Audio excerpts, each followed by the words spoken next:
Whoa, that last video we posted about no longer investing in Canada went crazy, went mini viral. So many comments, thank you for that. But in this video, I'll be talking about our Florida Airbnb investing strategy and what we're doing to get our properties booked solid. I'm gonna give you so many tips and tricks that other investors have no idea about. Let's get into it.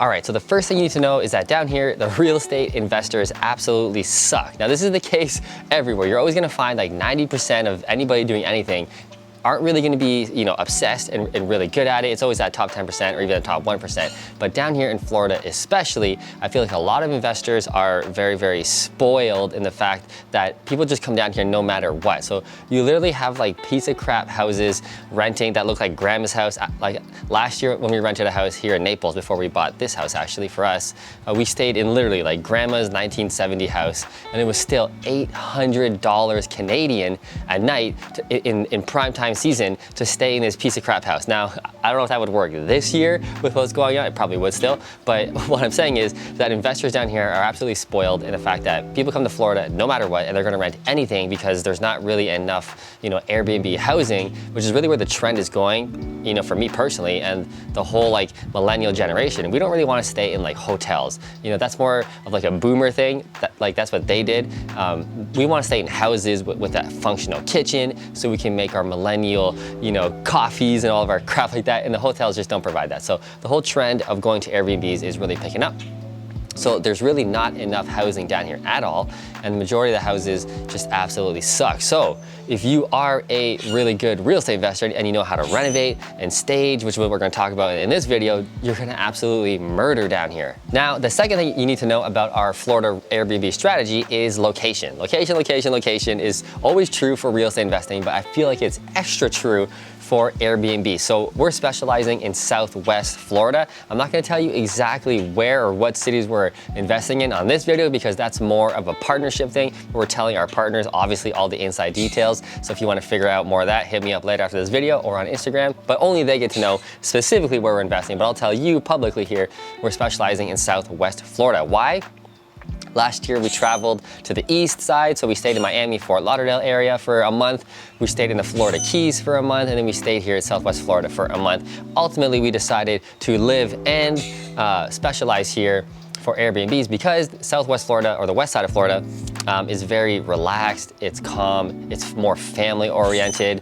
It's quiet, you can hear the birds chirping, it sounds super cool and tropical. Whereas the east side, Fort Lauderdale, Miami, is super bustling. It's a city, it's basically like Toronto or New York on steroids, but in the tropics, basically. So it's busy, car noises, Lamborghinis, Ferraris, like every third car is like a Lambo. So the money over there is absolutely insane, but it's loud, and the crime rate is insane on the east side. Not that like you shouldn't go there, or like you're gonna get shot automatically, it's not that bad. But crime compared to west side, not even close. There's so much more stuff going on there. So there is benefits of that. If you like the hustle and bustle, go there. If your ideal clientele for your Airbnb is more Gen Zs, young millennials, business people, you're gonna wanna be over there for sure.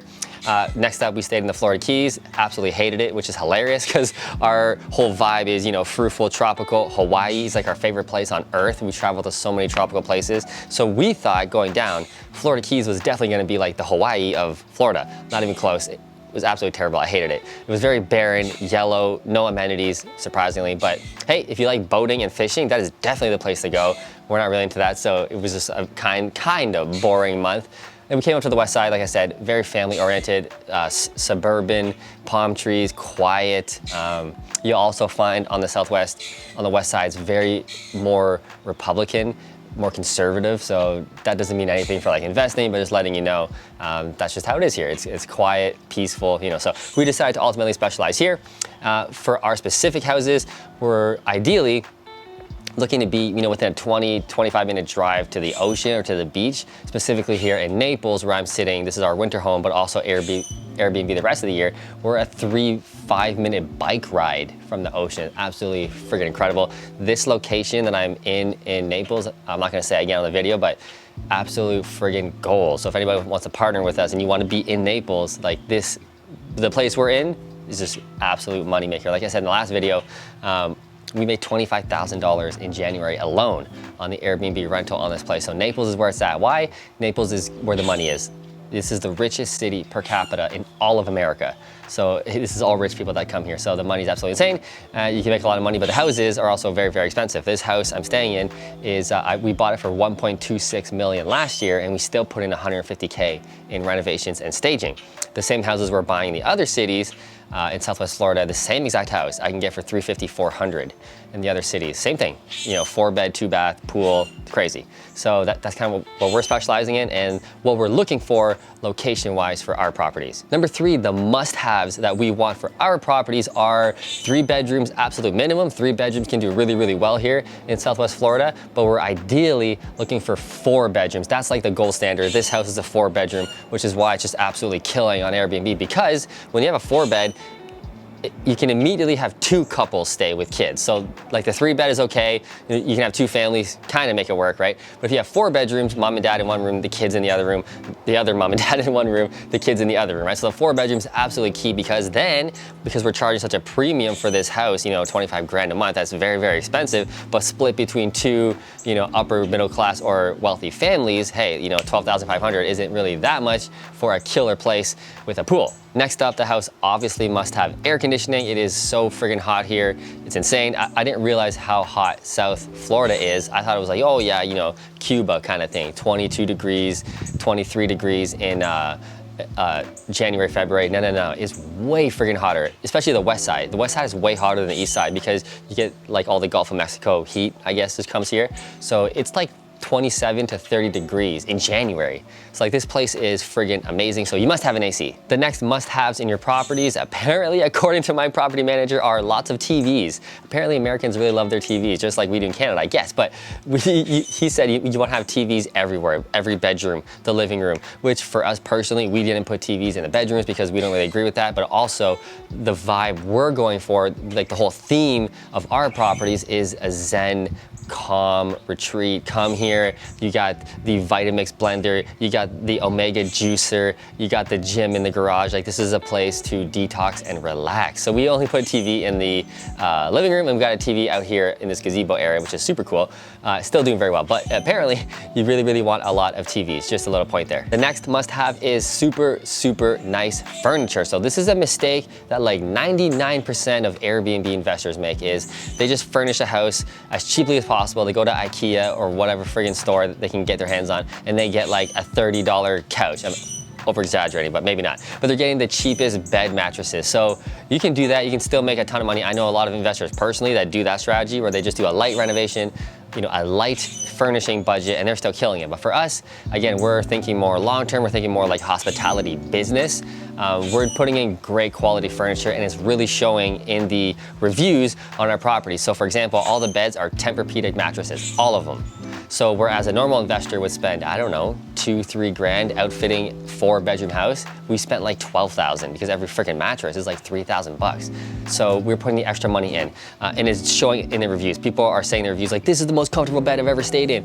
We're spending money on organic, fluffy blankets. If you see the pictures in our Florida listing, like everyone on my Instagram is commenting like, yo, that bed looks so comfy. It looks like a marshmallow bed. So super cool organic linen bedding. Again, we're going for that more higher end, like millennial hippie clientele, and it's showing in the comments. People are saying this is the most comfortable bed I've ever stayed in. We have an espresso coffee machine, so whereas most people would just get like a $50 Black & Decker coffee machine, no, we're getting the $800 espresso machine. Why? When people come in the door and they see the Vitamix blender, not like a cheap ass Ninja blender, they see the espresso machine, they see the organic bedding, they see the sweet chaise couch, which is gigantic and like a comfy cloud couch. People are like, holy shit, like I don't have this at my house. I don't even have an espresso machine at my house, yet I get that here. We're blowing them away as soon as they walk in the door. So that's one thing I will say. So like if a normal budget for an investor, would be $15,000 to outfit a whole detached house,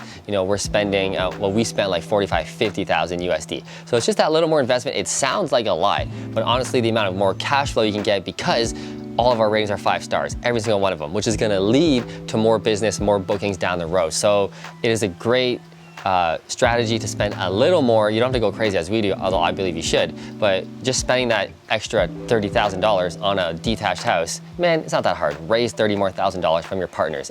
Trust me, it's not that hard, but it makes such a huge difference. Number 4, renovations when it comes to our strategy is we're obviously buying what we always done in Canada too. We're buying piece of crap houses that are just outdated. The bones of the house are solid. The house is solid, no termites, like none of that. The house is great. It's just ugly as hell. So those are the houses we're targeting, and we're renovating them literally better than everybody else, which is what we've always done for the past 12 years, but especially for the Airbnb strategy. Like this place, every single Airbnb has to be Instagrammable. That's what you need to think of. So if you're looking behind me, right, we can see all the palm trees. We're actually adding more like this week right here to cover this whole area. So like this backyard is literally like an Instagram oasis, and every comment is like, this backyard is fucking insane. So every single house has to be really, really good. So we're spending more money on the renovations, which is what we always do. Like that's not new to us, but we're changing the flooring. One thing that's very popular here in Florida is every house has tile, but the same freaking tile. It's like the 12 by 12 beige, like Spanish tile. It's gross. Like this is what they've used, I don't know, since like the 90s when most of these block homes were built. One other thing, we're not buying stick framed houses like we do in Canada. No. Every house has to be block. So that's very, very important. Do not buy a framed house, as unfortunately we just saw in the hurricane down here in Florida. Like almost every house that was stick framed, that was within 2 blocks of the ocean, gone. Every house that was a block house, 0 damage. So very, very important to buy a block house. Just one little point there. But yeah, we're spending more money on the flooring. The kitchen's gotta be amazing, obviously. The bathroom's gotta be amazing, obviously. And again, this is a mistake that most investors make, is they just do the lightest renovation possible because, hey, it's Florida. People are gonna come down here no matter what. We're gonna sell this thing out. I'm telling you, man, spend a little more money. It doesn't cost that much. So like if you're getting someone to do the backsplash or the tile floor, right? You're already paying for that labor. You're already paying for that material. So maybe the cheap tile is $2 a square foot. We're spending $6 a square foot. You're already paying for the labor. It's the same installation, whether it's a piece of marble or it's a piece of crap ceramic tile. It's the same thing. So just spend a little more on the material. It totally makes up for, you know, just totally propels your business in the right direction. And one thing we're going for as well is a beachy vibe. Obviously, you want to renovate your Airbnb specific to the town or the theme of where you're investing. So if we're investing in Dallas, Texas or something, or Tennessee, we're gonna make it probably more country, more cabiny, right? So we're down here in Florida. Every house is super beachy, light colors. We have the entire system, the whole system for like the paint colors, the flooring, what furniture goes in, like we have it nailed down. Every house is gonna look the exact same. We have the whole system. So it's just a rinse and repeat, and every house is super beachy, super zen, and that's the vibe we're going for. So that being said, if you wanna partner with us, if you kinda like what you're hearing, maybe you're in Canada as well, just like me, and you're kinda sick of what's going on with growing your business in Canada, buying real estate in Canada. Real estate in Canada is so much more expensive, and the financing is just a gong show. You have to jump through so many hoops. It takes so long. Give me this T1 general, give me this T4, give me your credit statement, give me your credit card statement, blah, blah, blah, blah, blah. Like, it's just totally different here. Like I said in the last video, America's open for business. One thing I will say in more detail, because I got a lot of comments, is like, how does the financing work? How can you buy properties here? So really what it comes down to buying properties here is you must buy with 30% down. You have to show the bank where the money came from, so it's not drug money. It's just showing them I transferred it from this bank to this bank, it's all good. And will the property cash flow more than what the expenses are? And there will be an appraiser that comes out who's a short-term rental appraiser specifically, which is really cool. And he'll say, yeah, this property will get, you know, $15,000 a month for rent, and your expenses are $8,500 a month. So yep, you're good to go. That's it. If the answer is yes to all those questions, you get the mortgage. No credit checks, no T1 generals, no credit card statements. I don't care who you are, no criminal background check or whatever. Not that that's the thing, but I'm just saying that the mortgages here, they don't even look into you nearly as much as buying something in Canada, which is hilarious because we're buying international. You think it would be way more intense. It is way friggin' easier, and that is because America is open for business and it is more of a capitalistic society. So the lenders are treating your house as a business rather than you. So in Canada, you know, if you're buying a rental property, a multifamily building, whatever, they care about you. What are you doing? What's your credit rating? What's your income? Like, what does it matter? This is business. This property is gonna make $15,000 a month, but my expenses are only $8,500. Case closed. Like, what's the problem? And that's what I like about America. It's just straight capitalistic and business. So with all that being said, if you are kind of sick of investing in Canada, or if you don't have enough money to invest in Canada because the properties are, you know, 700, 800,000, you know, in my local area of Kitchener, which is kind of the standard pricing for a good area in Ontario, you're paying 700,000, 800,000, and you must bring all the money, so 400,000 probably, to down payment, renovation, holding costs, you probably need about 400K just to buy one house, right? So here in America, if you have 100 grand USD minimum, you can invest that with us. We can buy properties. You can be on title. Like, you're an owner, man. Like 100 grand, that's it. You can be an owner with us. Like, you can't buy nothing in Canada for 100 grand. It's never gonna happen. So if you want to come down here, get into a bigger market, make some more cash flow, better ROI, easier to finance, like, dude, and you want someone to hold your hand who's done this before, has the whole system. We have the whole team, property managers, mortgage brokers, realtors, contractors. We have everybody. It's already all done. This is just rinse and repeat from here on out. So if you want to jump on the train, partner with us, we'll do all the work. You just bring the money, we do all the work, we do everything, and we just pay you every single friggin' month. So anyway, guys, if you enjoyed this video, you liked it, please smash that like button. It goes a long way to getting this video more views, and I will see you in the next video.